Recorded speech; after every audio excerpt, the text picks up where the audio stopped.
Good afternoon, ladies and gentlemen of the press. A meeting of the National Security Council, the fourth for the year of 2020, has just been concluded, and the meeting was presided by the President. Of course, in attendance, there was the Vice President and members of the security as well as intelligence community. The meeting basically dwelt on one subject matter, and that is the current security situation that has come about as a result of the EndSARS protests. Now, this situation, of course, we all know is a very, very grave situation, giving a lot of concern to everyone, but most especially to Mr. President. Mr. President has directed that government should do whatever is necessary in order to bring about an agreeable resolution to this crisis. So far, the government has been able to concede to the demands of the protesters. The initial demands have been conceded, and it appears now that the riots are taking a different dimension, an unwanted dimension. And Mr. President is very, very concerned about this development and does not want a situation in which everything breaks down and results in anarchy, in lawlessness, and people taking the law into their own hands.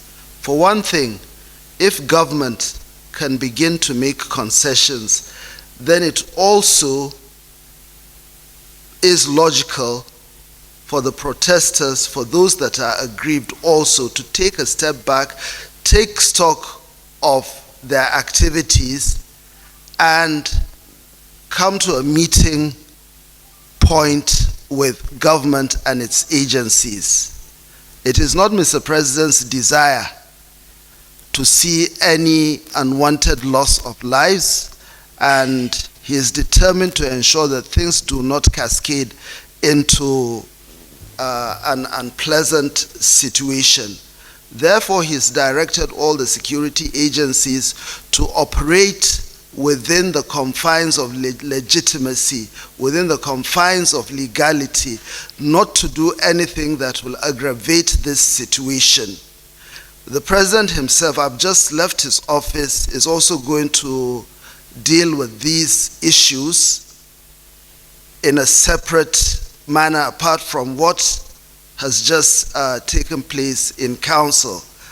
And I believe in the next couple of hours, Mr. President will come up with certain solutions that will be agreeable to the entire federation. Again, I have spoken with my colleagues in security to also understand that these situations also require non-kinetic effort, which we are also working on to appease the people who are aggrieved.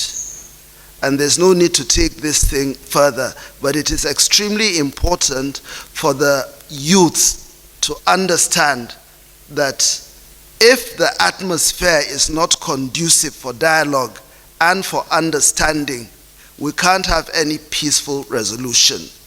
The security agencies have been asked to apply as much restraint as possible, but then again, the youth should also understand that sometimes pushing their luck might also result in unwanted issues. So it is very, very important for everyone to take stock of what has already happened and not give a dark impression of this country to the international community.